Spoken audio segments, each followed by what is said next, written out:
Sejarah perkembangan tulisan bahasa Melayu. Setiap bangsa mempunyai sejarah tulisannya yang tersendiri, begitu juga dengan bahasa Melayu.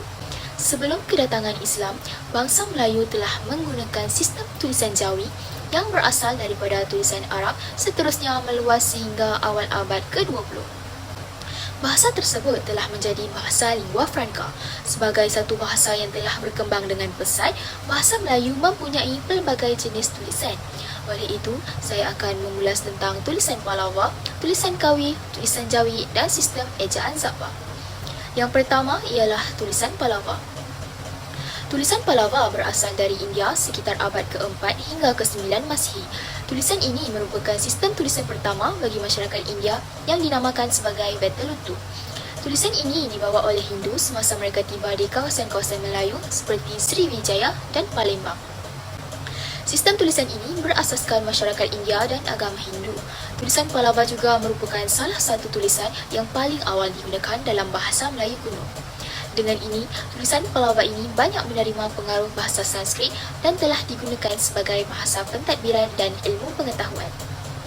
Terdapat beberapa bukti batu bersurat untuk mengukuhkan lagi tentang kewujudan sistem tulisan Pallava. Antaranya ialah batu bersurat Kedukan Bukit dan batu bersurat Talang Tuoh di Palembang. Seterusnya ialah tulisan Kawi. Tulisan Kawi merupakan tulisan terawal di Kepulauan Melayu sejak abad ke-8 Masihi. Sistem tulisan ini juga dikenali sebagai tulisan Jawa dan pada ketika itu juga orang Jawa menutur menggunakan bahasa Kawi.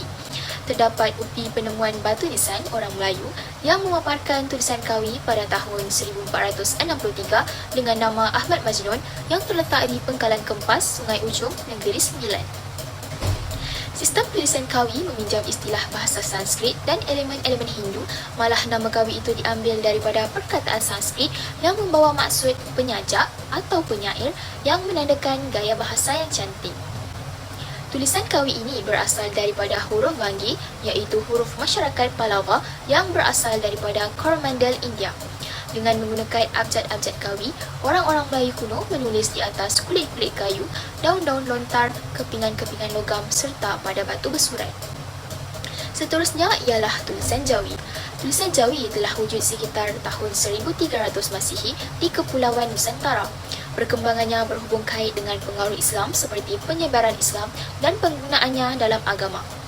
Tulisan Jawi mula diperkenalkan di tanah Melayu seiring dengan kedatangan Islam pada abad ke-14. Para ulama dan pedagang Muslim memainkan peranan penting dalam memperkenalkan huruf Arab kepada masyarakat setempat. Seterusnya, tulisan Jawi digunakan untuk menulis teks-teks agama, doa, kitab-kitab dan menjadikannya sebagai alat penyebaran ilmu pengetahuan dan pemahaman Islam. Akhir sekali ialah sistem ejaan Zabba.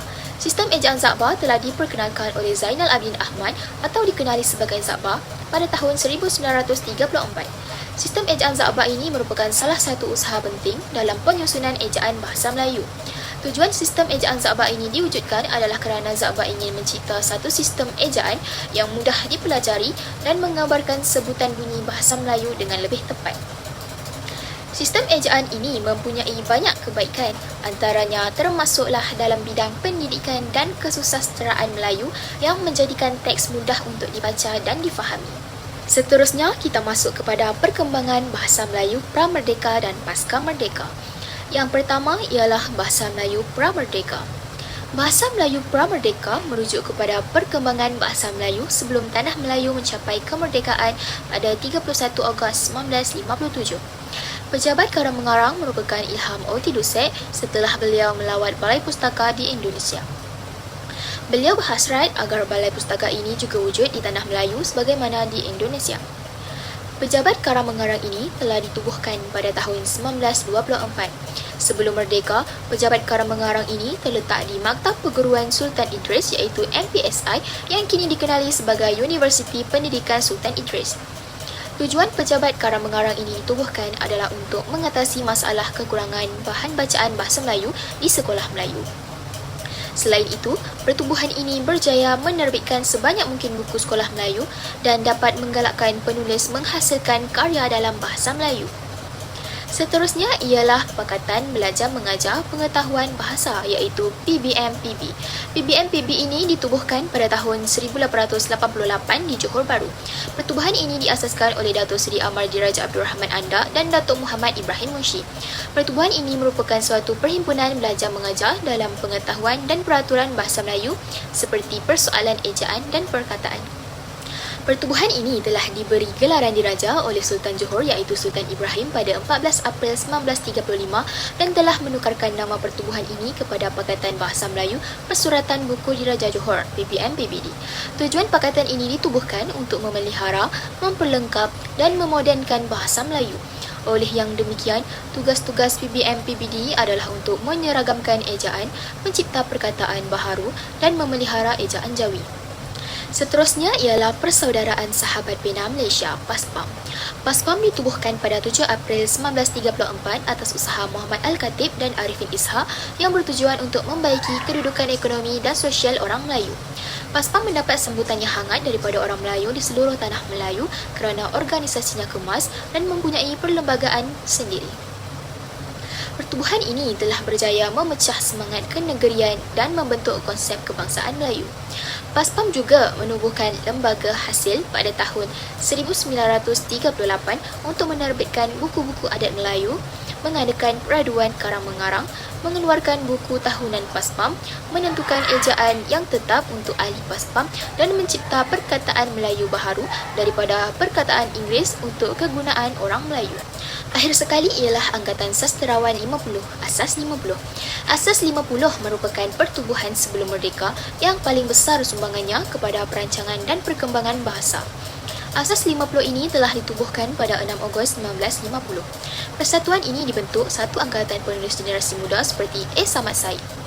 Tujuan Asas 50 ini ditubuhkan adalah untuk mengembangkan bahasa dan kesusasteraan Melayu serta memajukan pendidikan orang Melayu. Penubuhan Asas 50 ini juga merupakan perjuangan orang Melayu untuk mencapai kemerdekaan. Terdapat beberapa peranan Asas 50 termasuklah menjadikan bahasa Melayu sebagai bahasa kebangsaan, menjadikan tulisan Rumi sebagai tulisan rasmi untuk memudahkan bahasa Melayu sebagai bahasa kebangsaan dan menjadikan bahasa Melayu sebagai bahasa pengantar di sekolah. Asas 50 juga mencadangkan bahasa Melayu diberi nilai ekonomi dengan mengutamakan kelulusan dalam bahasa Melayu untuk memperoleh pekerjaan. Sumbangan Asas 50 dalam mengangkat taraf bahasa Melayu sebagai bahasa kebangsaan amatlah penting ketika negara kita menuju kemerdekaan. Yang kedua pula ialah Bahasa Melayu Pasca Merdeka. Bahasa Melayu Pasca Merdeka merujuk kepada perkembangan bahasa Melayu di negara ini selepas kemerdekaan pada 31 Ogos 1957. Bahasa Melayu telah dijadikan sebagai bahasa kebangsaan Persekutuan Tanah Melayu melalui peruntukan undang-undang. Antara akta-akta berkaitan pelaksanaan bahasa Melayu ialah Perkara 152 Perlembagaan dan Akta Dewan Bahasa dan Pustaka 1959. Perkara 152 Perlembagaan. Perkara 152 Perlembagaan Malaysia menyatakan bahawa bahasa kebangsaan merupakan bahasa Melayu. Walau bagaimanapun, perlembagaan menjamin kebebasan pembelajaran dan penggunaan bahasa-bahasa lain kecuali di atas tujuan-tujuan rasmi. Tujuan-tujuan rasmi di sini bermakna apa-apa tujuan kerajaan sama ada negara atau negeri dan termasuklah apa-apa tujuan penguasaan awam. Melalui fasal ini, bahasa Melayu telah diberikan taraf istimewa berbanding bahasa-bahasa lain di Malaysia dan dinobatkan sebagai bahasa kebangsaan dan bahasa perpaduan bagi seluruh rakyat Malaysia berbilang kaum. Bahasa Melayu menjadi simbol identiti masyarakat dan negara Malaysia kerana bahasa Melayu digunakan semua individu yang menjadi warga negara khususnya dalam urusan rasmi Malaysia. Di samping itu, pelaksanaan dasar ini penting dalam kewujudan persefahaman dalam kalangan rakyat Malaysia bagi mengelakkan timbul salah faham semasa interaksi antara kaum lain. Dewan Bahasa dan Pustaka DBP berasal dari nama Balai Pustaka iaitu sebuah jabatan kerajaan yang ditubuhkan pada tahun 1956 untuk menggerakkan dan memartabatkan bahasa Melayu sebagai bahasa kebangsaan, bahasa rasmi dan bahasa ilmu. Pada tahun 1959, satu akta telah diluluskan oleh Parlimen yang asalnya dikenali sebagai Ordinan Dewan Bahasa dan Pustaka. Di bawah akta ini, Lembaga Pengelola Dewan Bahasa dan Pustaka DBP ditubuhkan untuk membentuk dan melaksanakan dasar-dasar untuk mencapai matlamat DBP untuk mengembangkan bahasa dan kesusasteraan di Malaysia. Akta Dewan Bahasa dan Pustaka 1959 hanya diguna pakai di Malaysia Barat sahaja. Akta tersebut menjadikan DBP sebagai badan berkanun dan mempunyai kuasa autonomi untuk menggubal dasar yang khusus dan sesuai dengan matlamatnya. Matlamat DBP mengikut Akta DBP ialah membina dan memperkaya bahasa kebangsaan dalam semua bidang, termasuklah sains dan teknologi. DBP turut berperanan untuk mengembangkan bakat-bakat sastera dalam kalangan rakyat Malaysia, khususnya dalam bahasa kebangsaan. Fungsi DBP juga ialah mencetak dan menerbitkan buku, risalah, majalah dan kesusasteraan lain dalam bahasa kebangsaan. Seterusnya ialah cabaran bahasa Melayu.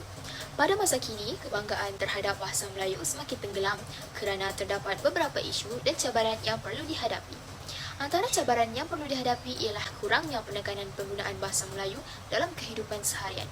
Hal ini dikatakan demikian kerana masyarakat lebih gemar untuk mencampur adukkan bahasa Melayu dan juga bahasa Inggeris. Hal ini akan menyebabkan segelintir masyarakat yang mengamalkan bahasa rojak ini tidak mahir untuk berkomunikasi dalam bahasa Melayu baku. Selain daripada itu, anak-anak pada masa ini sudah dididik oleh ibu bapa mereka untuk menggunakan bahasa Inggeris sebagai bahasa pertuturan sejak mereka kecil lagi. Apabila mereka merangkak dewasa, mereka akan terbiasa untuk menggunakan bahasa Inggeris dan tidak dapat memartabatkan bahasa Melayu dalam kehidupan mereka. Yang terakhir ialah penggunaan bahasa Inggeris dalam pembelajaran di IPT. Sebagai contoh, subjek sains dan matematik yang kini sudah diubah dari bahasa Melayu kepada bahasa Inggeris. Dengan ini, penggunaan bahasa Melayu di negara kita akan berkurang dan akan dilupakan dari hari demi hari. Oleh yang demikian, isu ini perlulah diberi perhatian agar dapat mengurangkan penggunaan bahasa Inggeris sekaligus dapat memartabatkan bahasa Melayu dalam kehidupan seharian. Akhir kata, saya berharap agar bahasa Melayu terus disanjung dan digunakan dengan sebaiknya supaya kita semua dapat menjadi masyarakat yang cinta terhadap bahasa kebangsaan kita.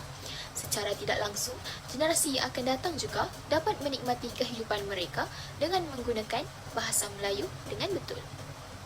Sekian, terima kasih.